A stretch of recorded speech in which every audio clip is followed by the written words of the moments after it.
If you have the drive to get better and to climb in Valorant, Diamond is one of the most coveted ranks that people strive for in competitive.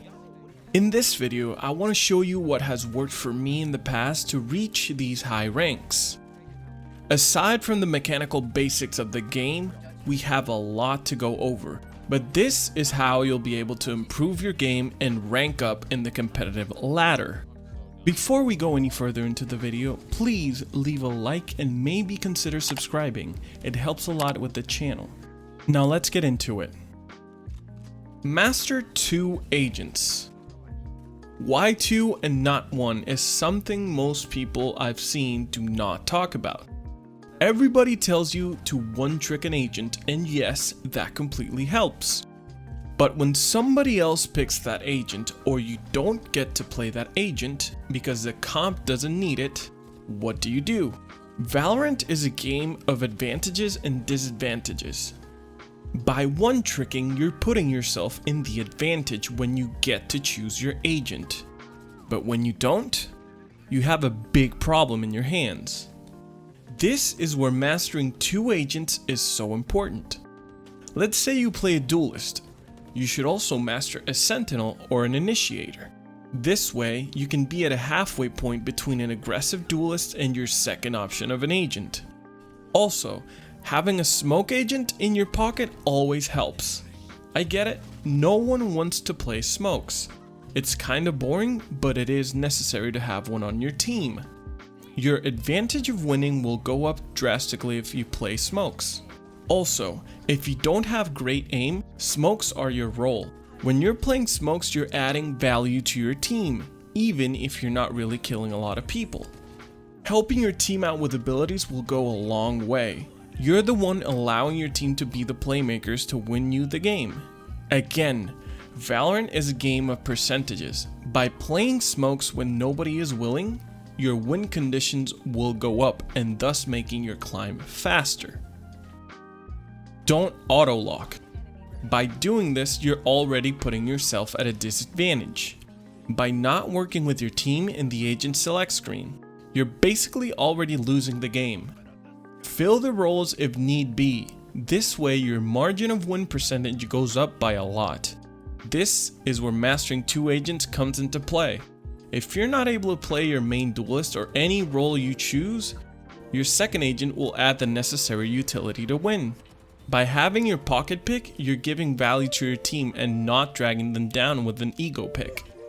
Communication. Knowing where the enemy team is and relaying that information is basically 90% of the match.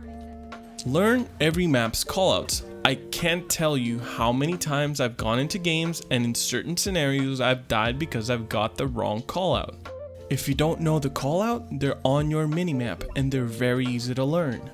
If for some reason you don't have a microphone or do not intend to communicate verbally with your team, use pings instead, but this will make your winning percentage go down significantly. Verbal communications is one of the biggest factors to winning games. A lot of people I know struggle with this one, and that is how to avoid tilting. Everybody knows the more you play, the more you improve, but sometimes mentally, ranked gets to us. Playing on rated or spike rush can help you lower those stress levels while still having fun playing Valorant. If you're struggling, give yourself some time. One thing that works for me is that I go to the living room and watch one episode of the show that I'm currently watching. After that, I wash my face with cold water before going back into Valorant.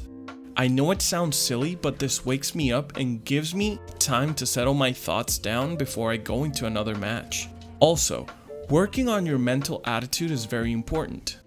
When losing a game, instead of blaming the team or any other factor for the loss, look to what you can control, that being your play. You know you can't control your teammates or what they do. You can only communicate and let them know what's going on, and then work as a team to take the advantage. Sadly, that doesn't always work out, but there is a solution to that. Reviewing your VODs. This one might be kind of boring, but is completely necessary to take your game to the next level. When you're playing ranked, sometimes you don't focus on the small details. details that might have won you that round or even that game. Here's where reviewing your VODs will help. You'll be able to take a look at what you were doing at that time and what you could have improved in that scenario. When you get into the habit of doing this, you'll be able to spot key differences in your gameplay. Where you made a small improvement will get you more wins, and you'll be able to tell in your ongoing reviews. There are tons of apps out there to automatically record your gameplay.